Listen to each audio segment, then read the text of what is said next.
Emilio, the honey badger, Urrutia! Yo, ladies and gentlemen, welcome to the Honey Badger Hour.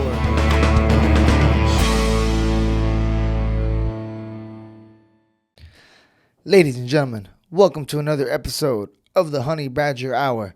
It's your boy, the Badger, and we are back. Hope y'all are doing all right. Everybody's okay. Welcome back to the channel, guys. Another breakdown for you. UFC 294 in our co-main event, talking about KHAMZAT CHIMAEV taking out KAMARU USMAN in a 3-round decision. What do you guys think? So, were we right or were we right? I don't know. Oh, man. So, first round, KHAMZAT CHIMAEV did a really good job, put the pressure right away. Man, this guy is legit, right? Like, this guy is a specimen. And I think he's only been training for like 7 years, but he went right after Usman, took Usman down, beautiful takedown, jumped on his back right away. Really nice way he jumped on his back. So I ain't gonna lie, guys. I thought KAMARU Usman proved true. When I first finished that fight, I thought KAMARU Usman won that fight. It was that last takedown in the end that KHAMZAT got on him. But yo, how good as a wrestler is KHAMZAT that he was gassed in the 3rd round and he was able to take down KAMARU Usman. Right? That was crazy. So first round, guys, KHAMZAT CHIMAEV, he jumps on KAMARU Usman right away. Now, Usman is known to be a slow starter, but in title fights, you know, like, I wonder what I don't know, maybe if he was, I want to say he's a slow starter. KHAMZAT did come at him real fast and hard in the opening segments of the round and just went after him, you know, so even if he is a slow starter, I don't know if that had anything to do with it. KHAMZAT went after him right away. And KAMARU Usman taking the fight on short notice, he might have known, all right, don't blow your wad in the first couple minutes of the fight. So I think that's one of the differences. And one of the things that make KHAMZAT so special is that he doesn't think about the 2nd or 3rd round. He just goes after it. So you got to appreciate that. You got to appreciate that tenacity from KHAMZAT, right? But man, KAMARU Usman did a great job of surviving the storm, stayed calm the whole time. I almost thought he knocked himself out when he did a little front roll. I was like, yo, don't do that. But that might have been what got him out of the back position, and he was able to get to the mount and I think he finished like the round and a half card. So first round, KAMARU Usman rides the storm. Now, the question is, I don't know how they scored that round, but I don't know. Was that a 10-8 round? I thought it was a 10-8 round at first, but then I was wondering, somebody said in another video that, hey, maybe it's 10-8 round is when you're like almost about to get finished. And I don't think at any point was KAMARU ever about to get finished. But 2nd round, KHAMZAT CHIMAEV comes out super slow, doesn't really do anything for the first couple of rounds, almost takes the round off, right? KAMARU Usman does, just like we said, starts putting straight punches down the middle. It's a lot harder. KHAMZAT starts telegraphing his takedowns again, shooting from a mile away like he did with Gilbert Burns. So it's kind of crazy the turn of events that happened, right? KAMARU was mean, bro. Big ups to KAMARU Usman. The way he just went after him, moving his head, straight punches down the middle. He even started kicking KHAMZAT, which was crazy, trying to prove to everybody, he's like, yeah, you guys think I got to bust a knee? Watch this. Blah, blah. Threw some nice kicks at KHAMZAT. Almost got taken down again when he fell on the floor. I hate when that happens. So he got back up. KAMARU definitely won round 2, okay? But round 3, same thing. KHAMZAT looking a little bit slow. KAMARU puts the pressure, straight punches, and then KHAMZAT got that last takedown at the end that kind of, I guess, stole the round because he started the fight with KHAMZAT in a dominant position, and we finished the fight with KHAMZAT in a dominant position. But even KAMARU Usman in the 3rd and 2nd round starts shooting on KHAMZAT, so he wasn't able to get KHAMZAT down, which is impressive of how good KHAMZAT's wrestling really is. So KHAMZAT is the real deal. Now, I'm not going to front. When the fight first finished and after the first day, I was like, yo, yeah, I was a little bit questionable about KHAMZAT with his cardio and stuff like that. Like, yo, this is the 2nd time this happens, right? When he couldn't whitewash a guy in the 1st round. However, it comes to find out that he broke his hand, I think, in the 1st round. So rounds 2 and 3, he fought with a broken hand, which is much more impressive now that you think about it, right? So, wow, what a fight. Big ups to KAMARU Usman, showing big pressure, doing his thing, went after KHAMZAT, put the pressure, showed he's a champion, showed he's a championship caliber fighter, and I don't know, man. What's next for Usman now? You know, he's a little bit older, same situation, right? Has he found a new weight class at 185? Or is he going to go back down to welterweight and try to make and dominate over there? So A lot of interesting things to see what's next with Usman. And now for KHAMZAT CHIMAEV. They said before that KHAMZAT gets a title shot. A lot of people are saying after his performance, gassing out, getting tired like that, barely scraping by a welterweight off the couch. There's a lot to look into there, right? What do you guys think? Sean Strickland released a video saying he doesn't think that KHAMZAT is deserving of a title shot, but people want to see him fight. He gets the views. He's marketable. And that's the name of the game, right? That's the world we live in. When you get a quick title shot, when you got the power, when you got the following, when people want to see you, how does Dana White say? When you move the needle, you get to pick. You get the pick of the litter, right? So KHAMZAT CHIMAEV now coming after Sean Strickland. That's going to be a crazy fight, guys. KHAMZAT CHIMAEV, very quick, 2 tests, 3 rounders.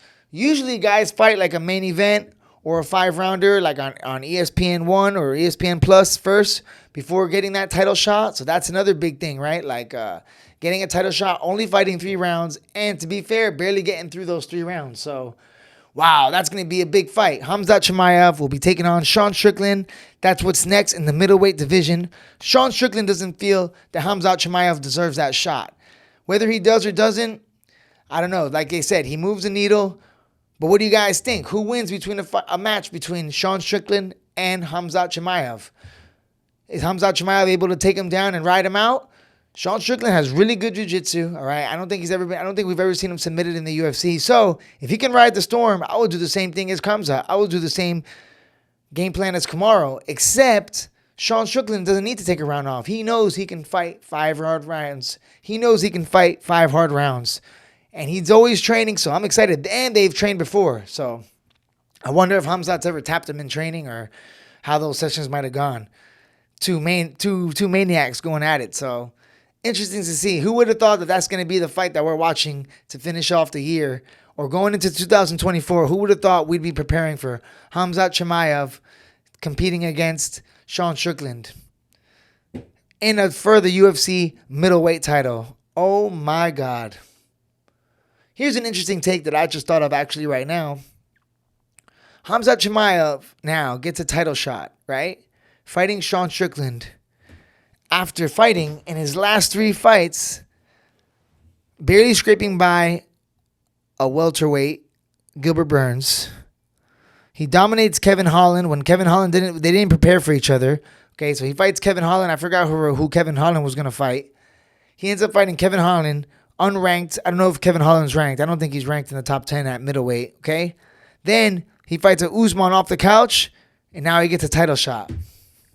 Very interesting, right? What do you guys think about that? Is KHAMZAT CHIMAEV deserving of a title shot, or should he go back into the middleweight gauntlet? I would like to see KHAMZAT CHIMAEV versus a Brad Tavares, okay, a Jared Cannonier, even a Marvin Vettori. I mean, the fact that he's going to fight Sean Strickland now is kind of crazy, right? But the only reason why Usman took this fight is because it had title shot implications. So interesting to see how Sean Strickland now in the title. Maybe they want to make this fight, and this is just a surefire way for the UFC to get rid of Sean Strickland as their champion. Does the UFC want Sean Strickland as their champion? Do they even think like that? Or is that just me with my conspiracy hat thinking like, oh, they're making moves, you know? There's got to be guys they favor. There's got to be guys who move the needle, who they're going to favor and want to put ahead, right, over the others. Is that just common sense? Or do you think the UFC is a straight up, what is it called, hierarchy or patriarchy? It's a straight up hierarchy, right, where like the best rises, the cream rises to the top. It's definitely the case in the UFC. You got to be undeniable. But let's be real, some guys do get pushed ahead further. Like you get Tony Ferguson's who got to win 10, 11 fights and never get there. And then you got guys like KHAMZAT who are going to be fighting 2 welterweights and 1 middleweight. And a middleweight when he was training to fight another welterweight, which is kind of bizarre, right?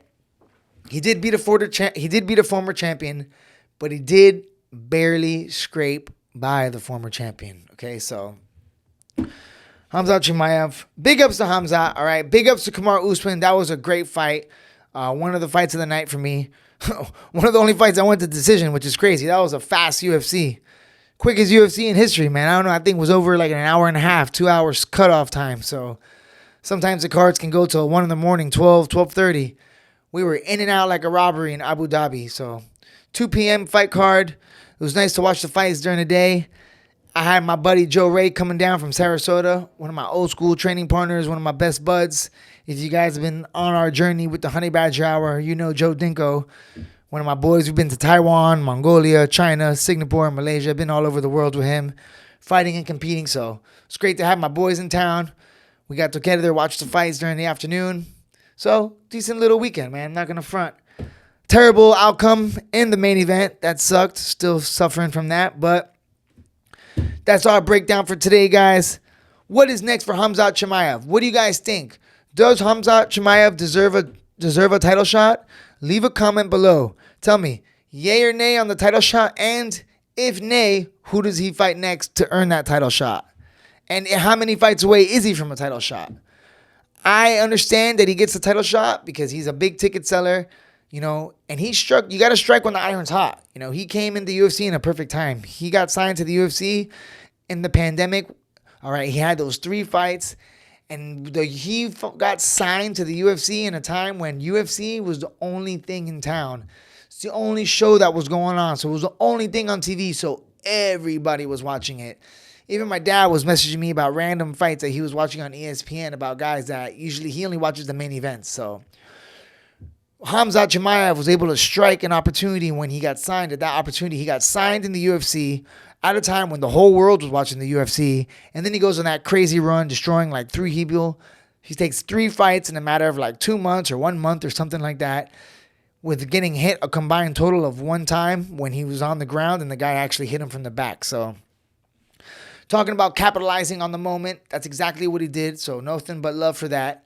But let's see if he's as good as he is or if it's still the hype train. So that's what's good about the UFC in these fights. We're going to find out right away. But it's funny because even if he beats Sean Strickland, I don't know if that makes him like, well, let's see. Let's see. Only the world will know. I'm interested to see how long Sean Strickland lasts as a champion, Like I want to see, are we really in a Sean Strickland era while Izzy takes his break, or what's going to happen next? So big things popping in the middleweight division. Thank you very much, guys. I appreciate all the love and support. All right. As always, we're going to try this new routine of just me cutting it up with you guys, talking back and forth. Okay. I got a few more videos lined up coming up for this week, so stay tuned. All right. Don't forget to like and subscribe. You can check me out on social media, Honey Badger Hour, okay, on Instagram, Facebook, TikTok, all that good stuff, okay? So we try to put some clips out daily for you guys and get as much content out to the world as we can, all right, guys? So appreciate the love, appreciate the support. Check it out. If you guys like this video, all right, when we're done here, I'm going to post a little links. I'll leave yesterday's reaction video here, all right, breaking down Alex Volkanovski versus Islam Makhachev.